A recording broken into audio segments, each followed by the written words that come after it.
Everyone thinks you need a massive budget for the Greek islands. They see a picture of a whitewashed village against a turquoise harbor and immediately think of five-star resorts and dinners that cost more than their flight. They think of Mykonos, they think of Santorini. But what if I told you that this exact postcard-perfect scene was my reality, on a backpacker's budget? What if I told you that Paros, this jaw-droppingly beautiful island, doesn't have to break the bank? What if it's actually calmer, cheaper, and way more authentic than its famous neighbors? For years, I'd been hearing whispers that Paros was the smart traveler's choice, a place with the same stunning beaches, charming villages, and incredible food, just without the crazy price tag. Honestly, it sounded too good to be true. So I packed my bag, booked the cheapest ferry I could find, and went to see for myself if you could really do paradise without a wallet full of cash. I was all in on the backpacker life, dorm rooms, public buses, and street food all the way. In this guide, I'm sharing everything I learned. This isn't just another travel video with pretty shots. This is your blueprint for doing Paros on a shoestring. I'm going to give you the actual secrets for finding cheap places to stay, getting around the entire island for just a few euros, and eating like a king without setting foot in a pricey restaurant. By the end of this, you'll have a step-by-step plan to make your own affordable Greek island dream happen. So if you've ever looked at photos of the Cyclades inside, maybe one day, well, that day is a lot closer than you think. Before we get to the beaches and sunsets, we have to talk about the boring but essential stuff. Getting these two things right, transportation and accommodation, will literally save you hundreds of euros. Nail these, and the rest of your trip just falls into place. First, getting around. When you step off the ferry in Paros, your first instinct might be to rent a car. Don't do it. It's expensive, and for a backpacker, it's totally unnecessary. Your new best friend on Paros is the K-Tel public bus system. This network of comfy, air-conditioned coaches is hands down the cheapest way to explore the island. The buses connect the main towns of Paros and Naousa, with pretty much every popular beach and village you'll want to see. A single ticket usually costs between 2 and 4 euros. But here's the real backpacker hack: the daily pass. For just 10 euros, though always double-check the current price when you arrive, you get a ticket for unlimited rides across the entire island for one day. This was a total game changer for me. One day I went from Paros to the mountain village of Lefkes, then down to Piso Levati for a swim, and back to Paros that evening, all for that one flat fee. You can grab tickets at the main bus terminals or at mini markets with the K-Tel sign. A quick tip: try to buy your tickets before you board, because buying from the driver can sometimes cost a little extra. The only real downside is you're on their schedule, so grab a photo of the timetable at the station to plan your days. Now, if you want more freedom, your next best bet is renting a scooter or an ATV. This was my personal favorite way to explore. A basic scooter can start around 18 to 25 euros a day, and it gets cheaper if you rent for a few days. An ATV is a bit more, maybe 30 to 40 euros, but it's a great option if you're not a confident rider. The freedom is just incredible. You can chase sunsets, find hidden coves the buses don't go to, and just cruise. Just remember to wear a helmet and make sure you have travel insurance. Next up, accommodation. This is where travel budgets usually go to die, but not in Paros. The key is to look in the right places. Start your search in Paros, the port town. It's generally more relaxed and has more affordable options than the trendier Naousa. The holy grail for a backpacker, a hostel. I stayed at Paros Backpackers, and it was the perfect home base. A dorm bed here can be surprisingly affordable. In the high season, you might be looking at around 20 to 30 euros a night, but in the shoulder months, that can drop significantly, which is an absolute steal in the Cyclades. Plus, it's not just a cheap bed. It's a social hub where you can meet people to split a scooter rental with or get tips on the best cheap food. Most importantly, hostels have communal kitchens, which is a massive money saver. Making your own breakfast and packing a lunch for the beach is a top-tier budget move. If dorms aren't your thing, Paros is filled with family-run guest houses and simple studios. Booking a place with a small kitchenette is a brilliant strategy. You can hit up the local markets for fresh produce, cheese, and bread, and make your own Greek feast for a fraction of the cost of eating out. Trust me, a simple Greek salad on your own balcony can feel just as luxurious as a fancy restaurant. Okay, with our cheap bed and ride sorted, let's talk about how to have an amazing time without spending a ton of money. This is how I spent my days, and it proves the best things in Paros are either free or very, very cheap. When you get off the ferry in Paros, my advice is to just get lost. Seriously. The Old Town is a maze of winding stone alleys draped in flowers, with whitewashed houses and blue-domed churches around every corner. It costs nothing to just wander and soak it all in. This is the real Greece, and it's completely free. As evening comes, all the tourists will flock to pricey waterfront bars for the sunset. You're smarter than that. Instead, do what the locals do. Grab a cheap beer or a bottle of wine from a mini market for a few euros.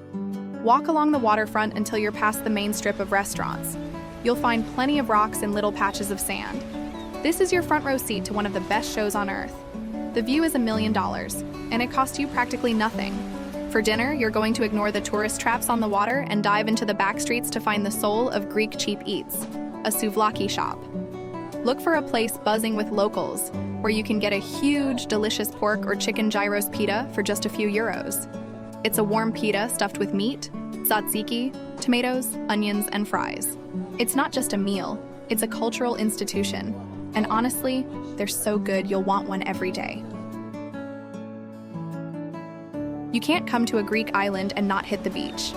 The problem is that many famous beaches are lined with expensive sunbeds, but not for us. Today we're using our bus pass to beach hop. From Paros, hop on a bus towards Naousa, but get off early to see Kalimbathres Beach. This place is famous for its smooth, gray granite rocks that create little private coves with crystal clear water.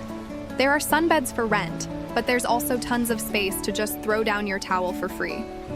After a swim, it's back to the bus stop and onto Santa Maria Beach. It's a long stretch of golden sand that's popular with windsurfers. Again, just walk past the main beach clubs, and you'll find plenty of free space to relax. This is where packing your own lunch really pays off. While everyone else is buying an overpriced salad, you can enjoy the fresh bread and cheese you bought at the market that morning. It tastes better, and it saves you a ton of cash. After a few days by the sea, it's time for a change of pace. One of the most rewarding things you can do here is explore the island's mountainous interior. We're taking the bus inland to the village of Lefkis. Tucked away in a valley, Lefkis was once the island's capital, hidden from pirates. Walking into the village feels like stepping back in time. It's all marble-paved streets, traditional homes, and old churches, surrounded by olive and pine trees. The best thing to do here is just wander. But the real highlight is the Byzantine Road. This is an ancient, marble-paved path that's over 1,000 years old. It connects Lefkis with the village of Prodromos. The walk is about 3.5 kilometers, takes about an hour, and gives you these breathtaking views of the countryside and the sea.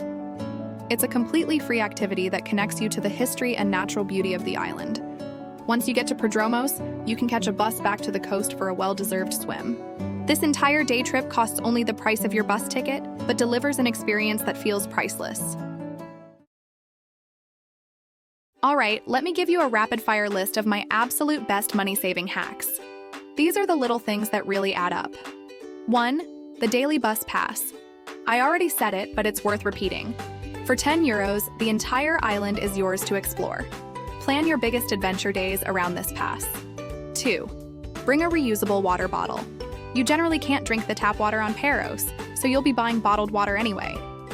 Buying large bottles from a supermarket to refill your personal bottle is way cheaper and better for the planet. 3. Embrace the cheap eats. Gyros, souvlaki, and fresh-baked spinach pies are your best friends. They are delicious, authentic, and you can have an amazing meal for under 5 euros. 4. A kitchen is a goldmine. Seriously, booking a hostel or studio with a kitchen will cut your food budget in half. Breakfast, packed lunches, and the occasional home-cooked dinner make a huge difference. 5. Travel in the shoulder season. If you can, avoid July and August.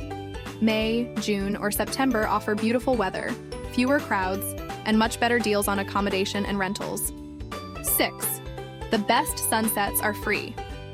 Don't pay 15 euros for a cocktail with a view. Grab your own drink from a corner store, find a spot on a west-facing cliff, and enjoy the exact same sunset. 7. Master the beach picnic. Before you head out, stop at a local bakery and a market. A fresh pie, some fruit, and a drink will save you a fortune compared to the beach bar prices. 8. Anti-Paros is the ultimate cheap day trip. The ferry to the super chill island of Anti-Paros costs only a couple of euros each way. It's a fantastic day trip that feels like a whole new adventure on its own. So back to that original question. Is Paros just for the luxury crowd? After living it myself, I can give you a hard no. Paros isn't a budget Mykonos. It's something else entirely. It's an island with a genuine down-to-earth soul that welcomes everyone, whether you have a trust fund or just a few euros to your name. By being smart about transport and accommodation, you free yourself up to enjoy everything else. The secret is to lean into the local way of life. Take the bus, eat the souvlaki, and find your own quiet patch of sand.